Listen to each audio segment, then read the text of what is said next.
I think it's really important to understand the why behind what you're doing.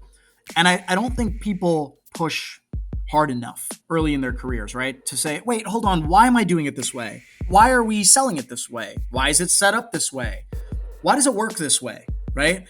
And I think, like, first of all, that's a muscle that you want to build earlier in your career, right? Because you're going to use that throughout your career. It's going to help you be smart. It's going to help you elevate yourself, your career, your business, your organization, understanding the why behind the what. Hello and welcome back to Identity Architects, the InfoSum podcast that spotlights the incredible leaders in the media industry shaping the future of data-driven advertising. I'm your host, Ben Cicchetti, and this week I had the opportunity to sit down with Shiv Gupta, founder of UDigital, to discuss why education is a critical component of our industry, the demise of third-party cookies, the rise of data collaboration and data clean rooms, and much, much more. Before we jump into that conversation, this is your reminder to hit that subscribe button so you'll always be the first to know when the latest episodes of Identity Architects drop. But without any further delay, here's my conversation with Shiv. So one of the joys of doing this podcast is I get to meet new people for the first time and pick the brains of some of the fantastic individuals who are shaping the future of our industry. And today is one of those days. I'm thrilled to be joined by Shiv Gupta, founder of UDigital. Shiv, welcome to the podcast. Thanks for having me. I'm thrilled to be here, Ben. So for anyone who doesn't know you, can you give us a quick introduction to yourself, but also to UDigital? Yeah, sure. So, my background, for my entire career has been in the advertising space.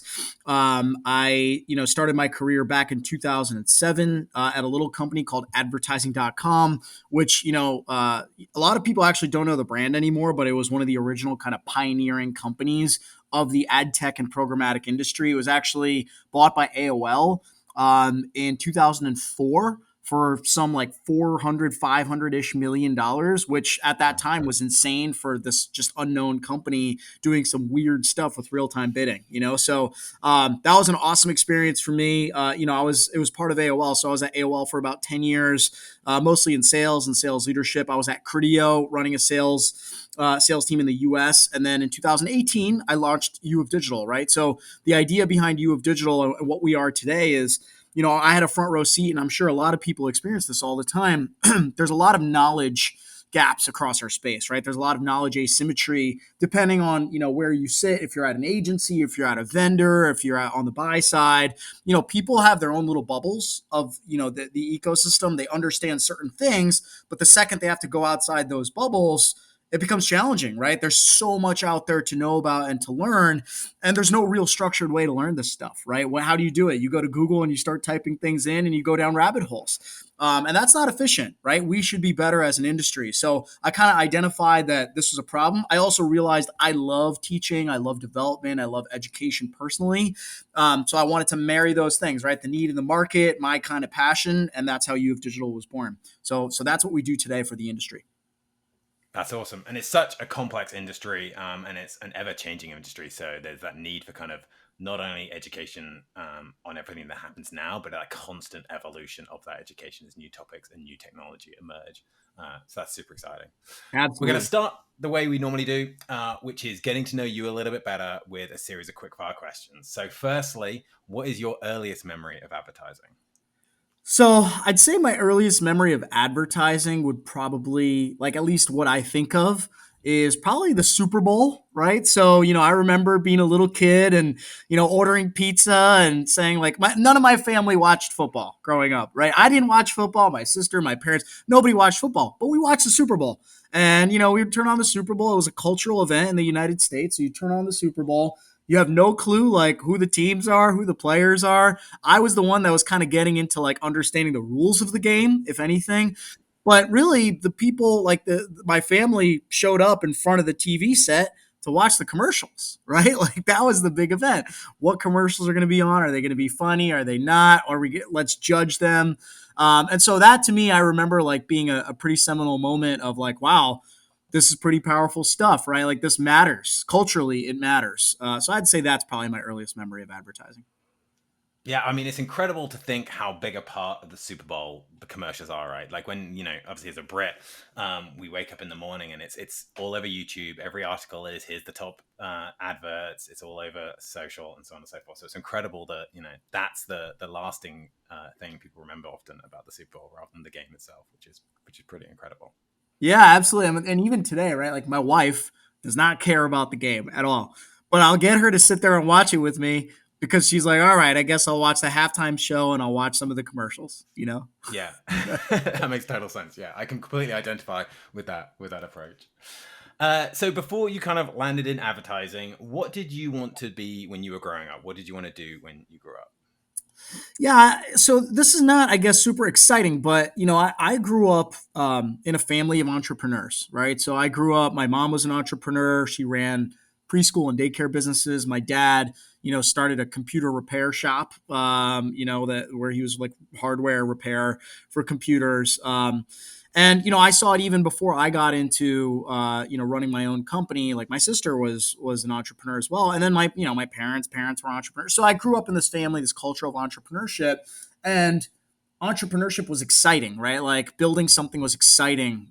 Being creative was exciting, and so I never really I wouldn't say I gravitated to anything particular, like in terms of like, oh, I want to be a doctor, I want to be a lawyer, but I did kind of gravitate to this idea of like, I want to be an entrepreneur at some point. And so that's kind of that was my focus. And before going into higher ed, I wanted to do something in the realm that would set me up for entrepreneurship, right? So, I studied economics. I obviously got into the advertising space, into the business space immediately out of school. So, yeah, I'd say entrepreneurship is what got me excited.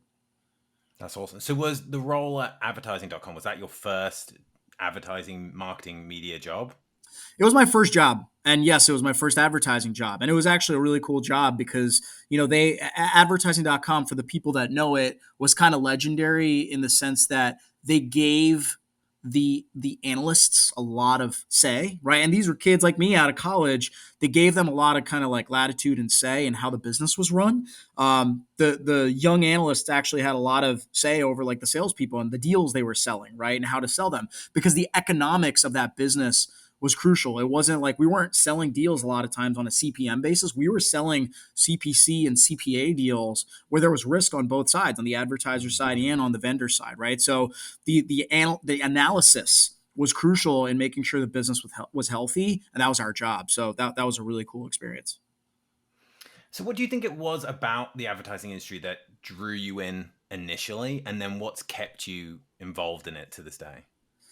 Yeah, I think the advertising space. So when I got into it, right, I came in through the tech side, right? And so coming in through the tech side, it was less about like, okay, it's Madison Avenue, it's Mad Men, it was less about that. It was more about the dynamic nature of the space. It was more about the technology and the intricacies of that technology, which was fascinating. It was really interesting. And then just having, again, like coming in straight out of college and getting all that responsibility and that latitude to make decisions based on economics and based on numbers and analysis was so exciting, right? And so, I think maybe if I came in through an agency, I may not have felt that way, right? But I felt fortunate to kind of come in through the tech space of advertising. And so, my whole career, I've been on the tech side of the ecosystem. I've been on the sell side. I've sold the tech.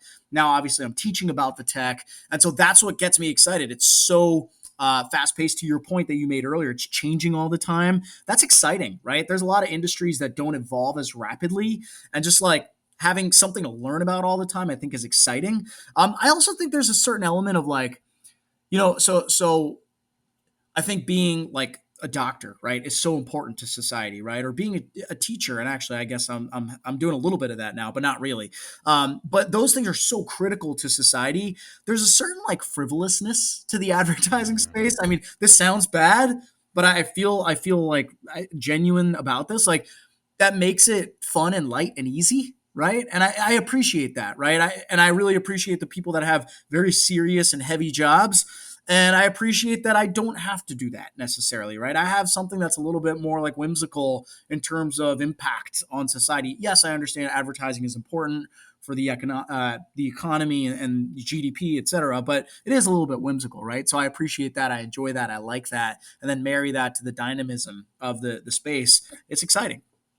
Yeah, completely. I completely agree. It's an incredibly exciting industry to be in. And I guess in your role at U of Digital, but also from the education perspective, when you meet people who are just first starting out in their career, what advice do you give to those who are just kind of entering into our industry today?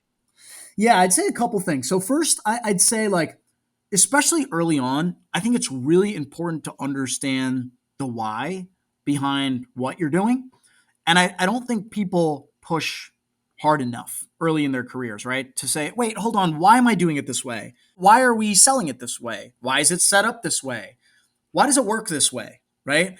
And I think like first of all, that's a muscle that you want to build earlier in your career, right? Because you're going to use that throughout your career. It's going to help you be smart. It's going to help you elevate yourself, your career, your business, your organization, understanding the why behind the what. So I'd say like having that mentality is crucial, especially early. And then the other thing I'd say, kind of playing off of that, is start forming opinions really early. Mm, And the reason I say this is like I think it feels like an obvious thing, like, oh, of course, have an opinion.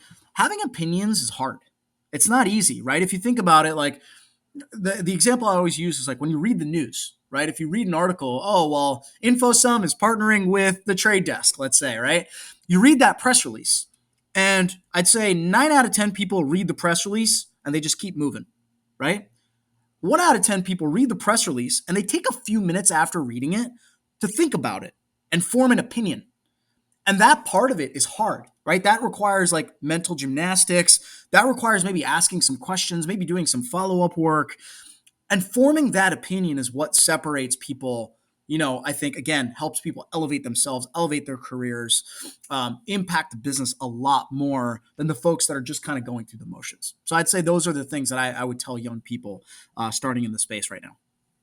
yeah, I think it makes total sense. And also, I think that education piece is so important when it comes to forming those opinions because you need to be able to have an informed opinion to create those opinions. So it's incredibly important that we have that kind of education element in there as well.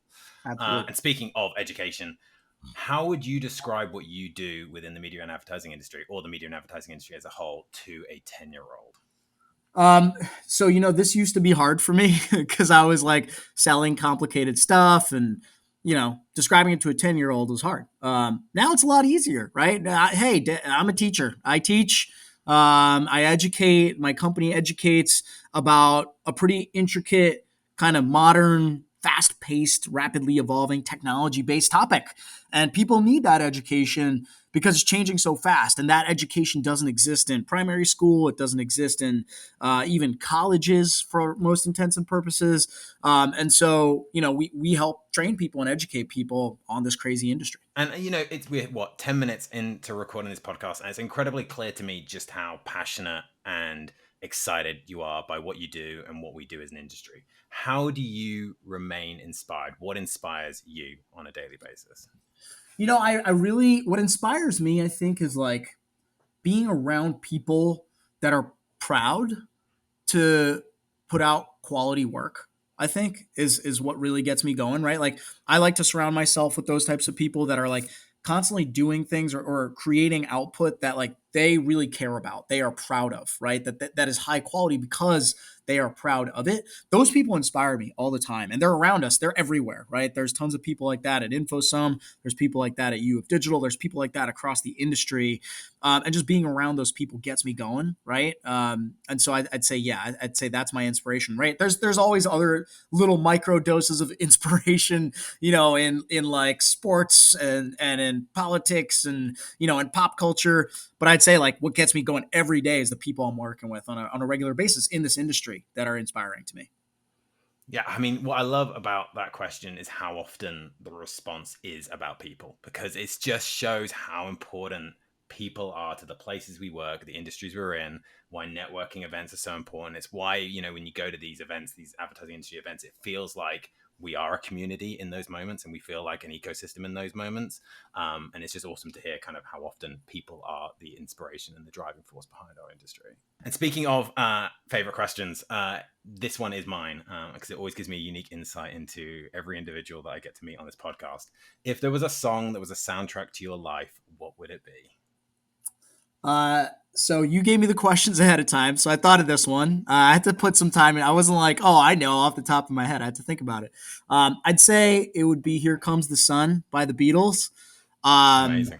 and I'd say that because it's a very optimistic song, right? It's about how things may be cold and you're coming out of a cold winter, but here comes the sun, and the sun's always coming out the next day. And so I take that mentality. That's my mindset all the time. I'm a glass half full. I'm an optimist. I think things are going to be great. I think things are going to work out fine. Um, so yeah, and I love the Beatles. So there's that.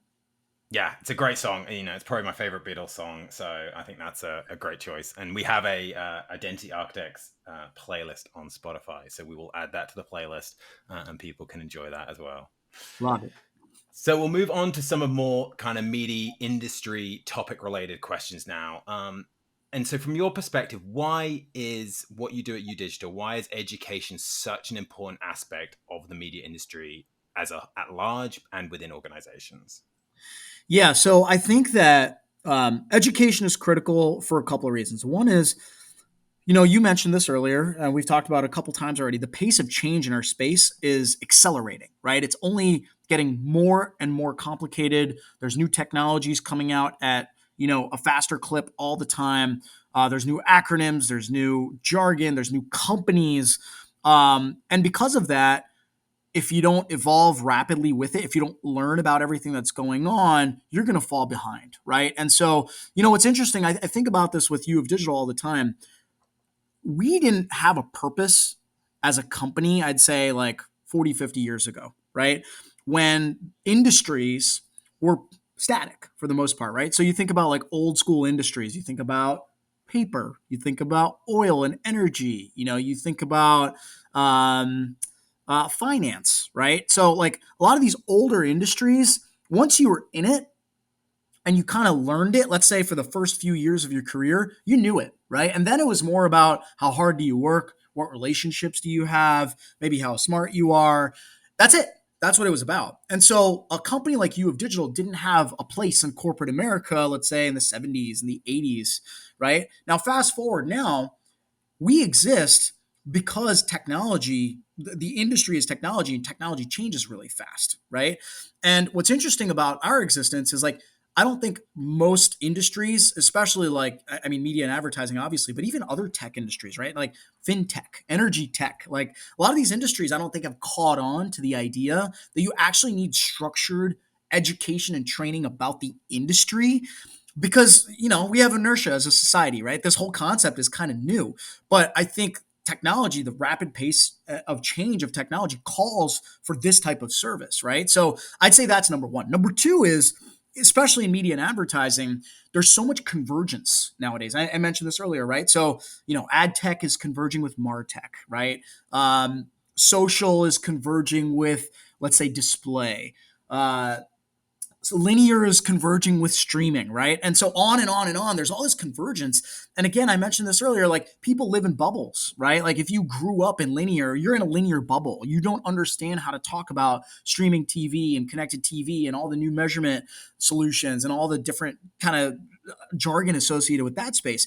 And how do you learn it, right? You go start Googling things, you go down a rabbit hole, right? So we exist because we want to help people solve for the pace of change. We want to help people solve for the fact that, there's a lot of convergence.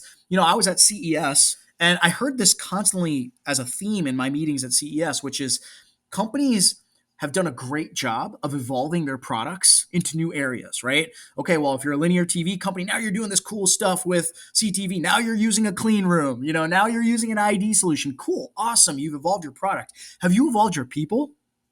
Right? Most companies are like, oh my God, we did all this cool stuff. We built all these cool products, but our people are still stuck in the Stone Age, right? How do we evolve our people? And so that's the problem we're trying to solve, which I think is a massively important thing for our space to help the industry grow, and then specifically for organizations for them to get a competitive edge.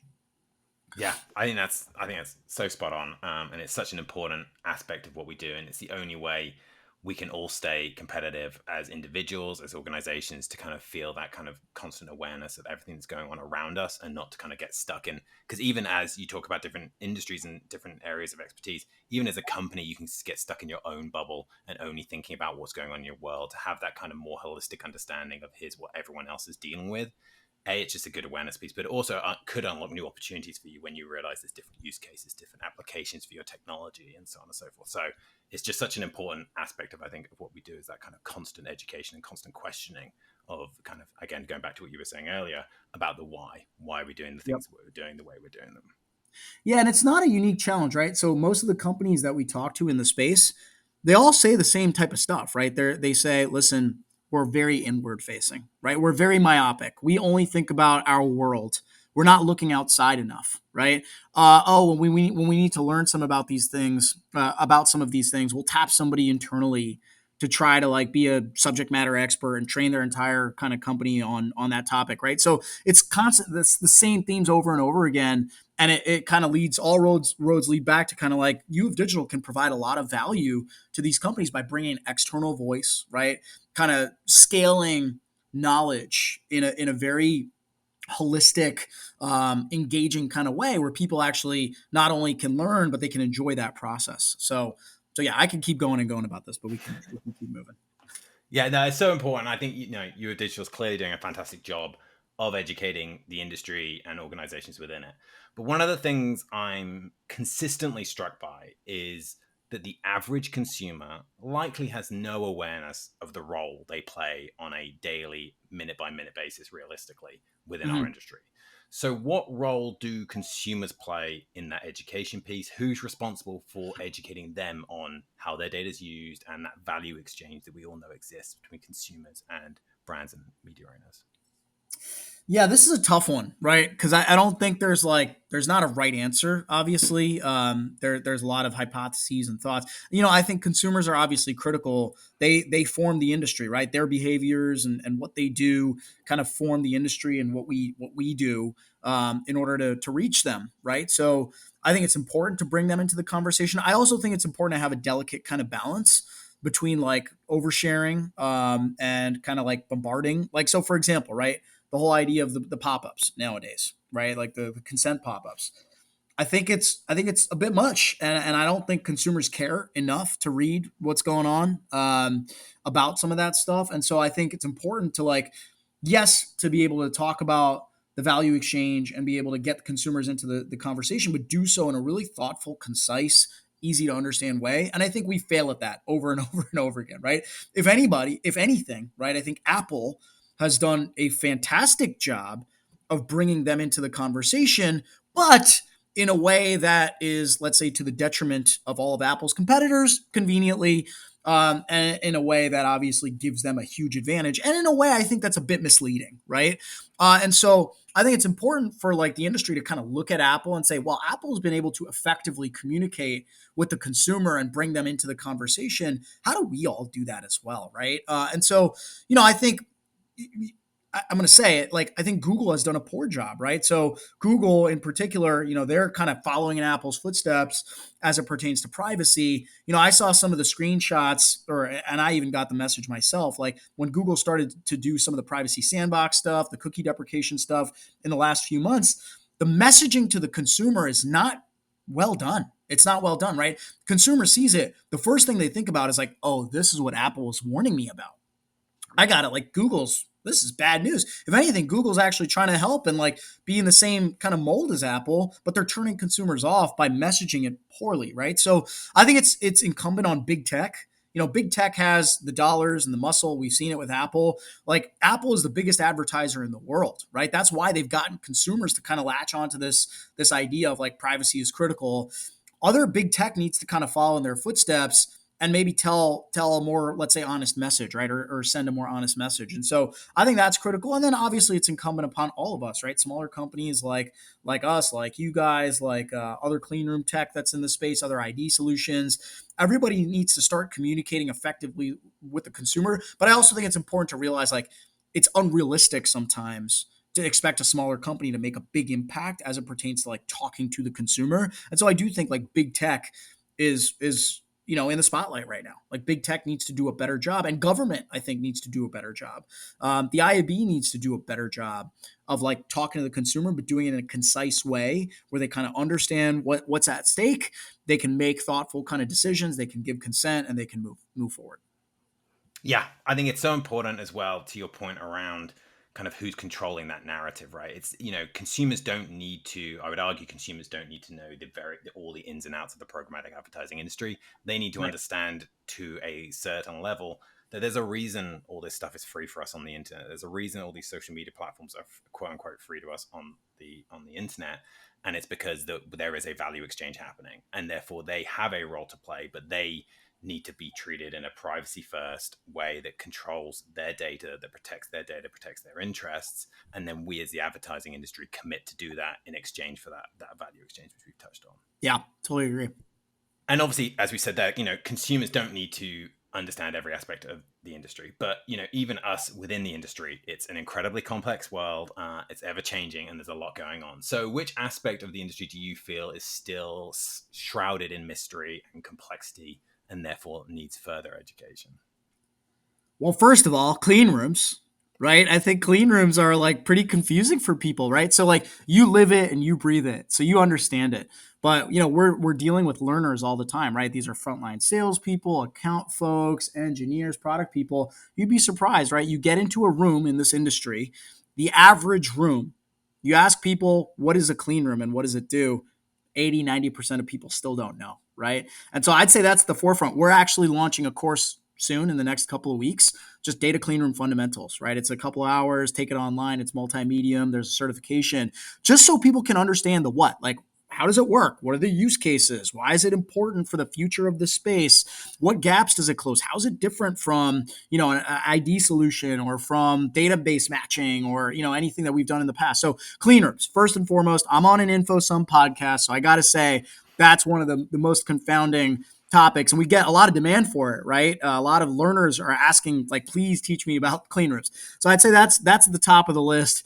We have a lot of demand for CTV, just like understanding the emerging kind of aspects of streaming television, and whether that's measurement, whether that's, ACR data and where that data comes from and how it's used, whether that's just like understanding content endpoints and licensing, understanding the ad pod, understanding server side ad insertion. It's all very nascent and changing and confusing and different, let's say, from like traditional digital advertising. So that's another kind of hot topic. Now we're getting a lot of demand for retail media, right? So help us understand retail media, commerce media, help us understand kind of the players in the space, help us understand the nuances of that space, how it's measured, where the data lives, identity and privacy, obviously kind of wrapped up with clean rooms. I'd also say another area, obviously, that everyone wants to learn about is AI. And that's more nascent than everything, right? So that one is changing every day. There's always new tools. It's actually really hard to train people on AI because training on one day, may be completely stale the next day. And so that's something that we're trying to figure out, like, how do we create the right kind of approach to training on something that's so nascent and changing so fast? But yeah, I'd say those are some of the hot areas of the space. Yeah, so just a few topics then that clearly we need to we need to do a good job, and it's great to hear. Obviously, the upcoming kind of data clearing program that I know you guys are putting together at U of Digital, and so it's exciting to see how much from our from selfishly from an InfoSum perspective, it's exciting to see how much interest there is and how much appetite there is for clean room education. It's just kind of an example of how quickly that clean room space is being adopted. But to your point, because it's not necessarily a replacement for something we've done in the past, it's kind of a different way of understanding. It's a looking at the world of data collaboration as a concept rather than the connectivity and the way that the industry has worked previously.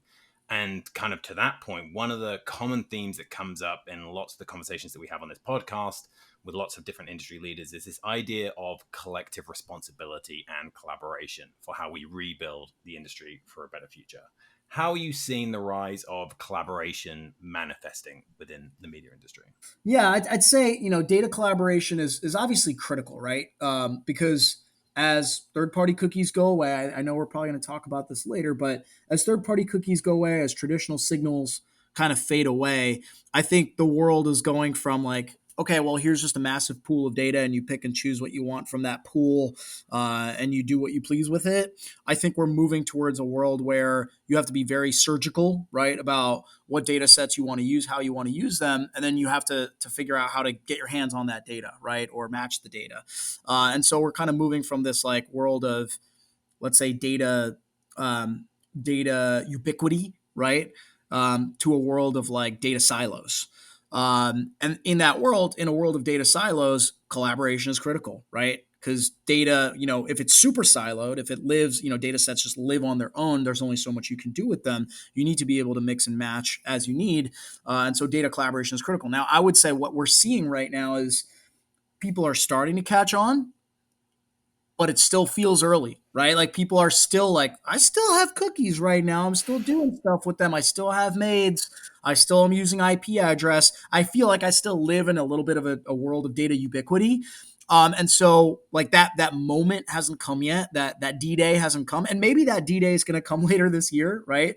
If and when Google deprecates the third-party cookie, maybe it won't, right? Maybe it'll take even more time. We have inertia, I mentioned, as an industry. And so but what I am seeing is people are starting to recognize, starting to get ahead of it. The pioneers of the space realize that data collaboration is important, and so they're starting to test. Right, they're starting to work with tools like InfoSum to get ahead of that. But I still feel it's early. Right, again, like we get exposed to a lot of different types of learners, buyers, sellers, agencies, etc. And what we find is they're all still like, do I need this yet? What is this? And that's part of the reason the education for clean rooms is not there, is because people haven't necessarily realized the need, right? So they're not motivated to go out and learn about it. So that's kind of what we're seeing. It feels a little early days. Yeah, and I think to your point, a lot of people will wait until the last possible minute to kind of finally move away from third-party cookies. But it does feel like the people, as you say, the pioneers in the industry are recognizing that this is happening. Whether it happens this year, whether it happens in next year or the year after, Mm-hmm. it's now a foregone conclusion. We are heading to a world where that won't exist. And so, as a brand and as a media owner, you're only delaying your own ability to innovate and exist in the future by kind of waiting for that kind of final D-Day, as you put it. So it's incredibly interesting to see how different people approach it within the industry. And one of the things I think we are seeing as a result of that kind of third-party cookie deprecation is how the industry is evolving and how we're seeing different markets and technologies converge. So we've talked about connected TV and retail media converging. We've talked about the rise of AI and commerce media. And these obviously present a lot of challenges, but they can also be seen as opportunities for our industry and for different businesses to grow. So how are you seeing organizations approaching that kind of emerging new opportunities? Yeah, I think companies are, for the most part, thoughtfully figuring out how to take their core kind of DNA and their core value prop and figure out how to thoughtfully get into the new adjacent areas, right, that are important for their growth and for their customers, right? So, again, let's say if you're um, let's say if you're an ad tech company, right, and your partners are using data in a major way, and data collaboration is becoming more and more important. Well, is the ad tech company properly integrating with that customer's martech stack, right, to start enabling interesting and different use cases with that data? And so I think certain companies are doing it better than others, but I think for the most part, companies are thoughtfully thinking about the adjacent areas that they need to get into in order to bring more value to their customers, right? Now, again, I'll harken back to what I heard at CES. Companies are doing this well, right? They're evolving their products into new areas. What they fail to recognize is, how do we evolve our people, right? And so that's where we're seeing like a lot of roadblocks for these companies. Like, I'll give you in a specific example. A couple of years ago, we were working with a very traditional linear TV publisher, right?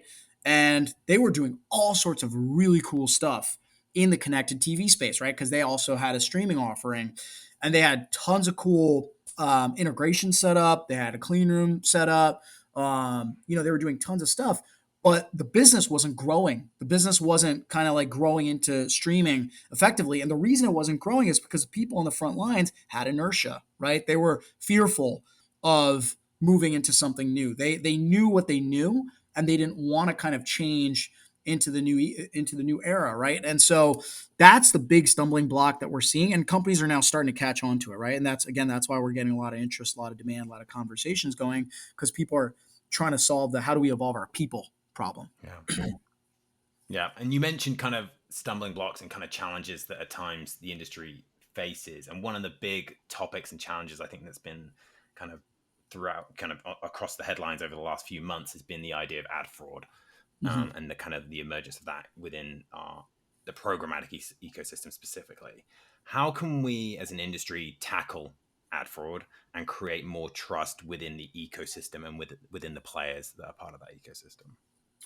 Yeah, so I think this is tough, right? So ad fraud is not a new problem, right? We've had it forever, ever since digital came around, and digital creates a lot of opportunities for bad actors to come in and take advantage of the system, right? And do so in a way where they're behind the scenes and it's hard to catch them. And so, I'd say there's a few things here. First of all, there's always, I'd say there's always proxy solutions to fix the problem. I don't know if that's the right term, but there's always like, okay, well, let's use third party verification more. Like let's be more transparent, right? Let's share more between buyers and sellers. So there is that level of trust. Now, I think those things are good solutions, but I do think they're a bit removed from actually getting to the heart of the problem, right? And the heart of the problem, and this is not a novel take. Like everybody says this, the heart of the problem is the incentive structure of our industry, right?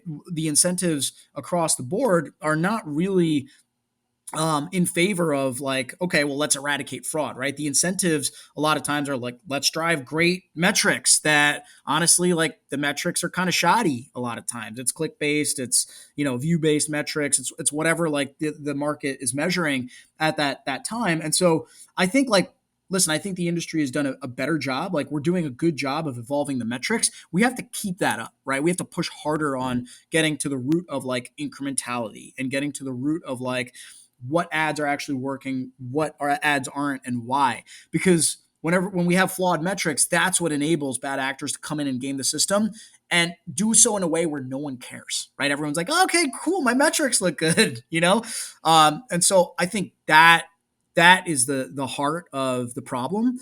And again, there's no easy answer here or solution, I'd say, to fixing the metrics problem. It's just like we got to keep doing the work. I was talking to a reporter recently about this, where she was asking me about like, okay, well, we had viewability, and like now we have attention metrics.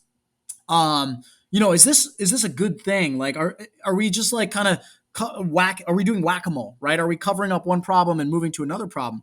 And my answer to that was like, yes, right? We are playing whack-a-mole, but I think we're playing whack-a-mole in a way that's demonstrating progression. Because I mean, if you think about it, right? Like when we started tracking viewability, before we tracked viewability, people were just like running ads where humans couldn't see the ads, right? And bad actors were gaming that. Along comes viewability to kind of close that loophole. And we got better, right? The industry got better because of it, right? But then all of a sudden, we saw in the last year the rise of MFA sites. Everyone's talking about MFA. Well, MFA is doing really well because the ads are highly viewable, right? So the bad actors came in and they were like, we're going to game the viewability metric. And now we're playing whack-a-mole and we're saying, okay, well, let's close that loophole. Viewability is not great. Well, now we need to focus on attention. And hey, you know what? Guess what? In a few years, some bad actors are going to come in and figure out how to game attention, right? And we're going to have to whack-a-mole attention and start something new up. But all of this, I think, is demonstrating progression, right? Like we're getting closer and closer and closer to the truth. And I think what's important to recognize, like, we can't stop doing that work, right? We can't get like frustrated, and we can't feel like, oh, well, this is futile, because we are demonstrating progression. The industry has gotten better from having no viewability to having viewability to now having attention to then hopefully, now we're testing incrementality a lot more thoughtfully. We're getting better and better and better. Let's keep that good work up, because that's what's going to help us eventually get rid of fraud. And listen, I think the reality is we're never going to get rid of it, right? It's a digital ecosystem. Like, again, digital is exposed in that way to bad actors, but we can continue to get better and better and better. And in order to do that, we have to stick to it. We have to kind of continue to do the good work. Yeah, I think it's super important to also recognize that, it can often feel like you're in a spiral and that we're going round and round and kind of playing whack-a-mole, to your point. But as long as that spiral is going up and not down, then at least we're making progression and we're actually heading to a better place, and a better kind of way of having the industry. And I think one of those other topics that can sometimes feel like we are having a little bit of Groundhog Day is cookies, right? And the third-party cookie. I think we're all incredibly sick of seeing cookies all over our social platforms, images of cookies everywhere we look. But in theory, we are in that kind of final countdown to third-party cookie deprecation. How well, from all the organizations that you obviously deal with at UF Digital to all the conversations you've had at CES and other sorts of industry events, how well do you feel the industry is prepared for this? And what advice would you give to organizations that are maybe not yet future-proofed against that cookieless future? Yeah, I'd say a few things. So first of all, I don't think we're well prepared. I will say I've been really encouraged in the last month or so by seeing how many people are talking about testing new solutions, about privacy sandboxes obviously heating up, and people are testing it a lot more and experimenting with it. So that's been very promising, I'd say. And it's the first time it's felt that way. I'd say like a year ago, I felt like we were way less prepared, and we're a tiny bit better now, right? We've made some progress. Now, my advice to the industry is, you know, we are in a great moment of uncertainty. I've said this a lot, and I'll just reiterate it because I still believe it. There's a lot of uncertainty still associated with the end state of addressability in our industry, right? Yes, cookies are going away. We still don't know, whether Google will change the timing. Like there's still some uncertainty associated with that. I think that uncertainty is dwindling, but there's still some uncertainty associated with it. But the problem is like we just focus on cookies. It's not just about cookies, as you know, right? It's about all the other traditional identifiers. There was a big kind of bombshell a few months ago about Google starting to deprecate IP address on their owned and operated properties within Chrome. Apple obviously introduced something called Private Relay a couple years ago, which same idea, it's obfuscating IP address. So IP is going away, most likely. Mobile device IDs are going away, as we know. And other IDs are just, they're on the way out. Now, the uncertainty stems from, I'd say, two forces. One is Apple and Google. There's always new things coming from those companies, right? I referenced the IP piece from Google a few months ago. Apple's in every release, they're putting out something new, and so we don't know what the end state of those platforms are as it pertains to privacy. We also don't know the end state of regulation, right? So in the US in particular, there's no federal privacy regulation yet, and there's none on the horizon. If and when that comes, we don't know what that's going to look like. We don't know what it's going to stipulate. We don't know how it's going to evolve from like some of the other current like state level privacy regulation. So my long story short, we're in a great moment of uncertainty because those two forces, like we don't know what their end states are going to be, big tech and government. And because of that, I always like to make the analogy to the stock market, right? Or to finance. In any great moment of uncertainty, in the stock market, what are you advised to do? What are you advised to do? You're advised to diversify, right? You're advised to hedge, right? And so that is my advice to the industry as it pertains to identity and addressability. You should be diversifying your approach right now because you don't know, like you may be, if you put all your eggs into a ID solution that heavily uses IP address, well, that identity solution may not work so well 6 months or a year from now, right? Or if you put all your eggs into a deterministic basket where they just use email address, right, and get consent, like that sounds cool right now, but who knows, a year from now there could be federal privacy legislation that regulates that out, right? And so if I were a marketer or really any company in the space, a vendor, I'd be diversifying my approach. I'd also not, I wouldn't put too much lift into any one solution, right? It's the idea of diversification, right? Why am I like investing a ton of money and resources into going into one solution or testing it? I want light solutions that I can test pretty turnkey. I want solutions that can impact my business today, right? As opposed to like aspirational solutions that tell me, hey, if and when these 5 things happen, then our solution will be great. I want to stay away from that. So I want to diversify. I want light lift solutions. And I want to be nimble, right? As things change, I want to be able to change course as well and be adaptable because we're in a great moment of uncertainty, right? As it pertains to privacy and addressability. Yeah, and I think one of the things you're kind of touching on there is this idea of organizations can take their own destiny into their own hands. Like we all are obviously waiting for what Google do, where they deprecate third-party cookies. We're all waiting to see what Apple might do, and federal laws and so on and so forth. But actually, we can take our own destiny into our own hands and recognize we need to, as you say, test and learn and iterate these solutions that are out there now. Because Yep. by doing that now, you're set up if and when those kind of end states do happen, and you're not trying to play catch up at the last second. Yeah, and to that point, right, what you shouldn't do is kick the can down the road, right? And be like, oh, well, this is too confusing and it's overwhelming. Instead of doing something about it, I'm going to get paralyzed. I'm not going to do anything, right? That's what we should not do. I think, again, back to the idea of uncertainty, in any great moment of uncertainty, the people that are strategic and creative and ahead of the curve are the ones that come out on top, right? Not the ones that get paralyzed by the uncertainty, right? So in this moment, now more than ever, you need a strategy as opposed to like, well, I don't know what to do, so I'm not going to do anything. Yeah, I agree. And I think, we touched on the fact that we've had this kind of Groundhog Day moment around cookie deprecation and so on and so forth. Let's assume that a year from now, when you're attending CES 2025, cookies have finally been deprecated. And, we all have to find new subjects for our events and for our articles and so on and so forth. What do you think is that next big topic that will dominate headlines and events within ad tech?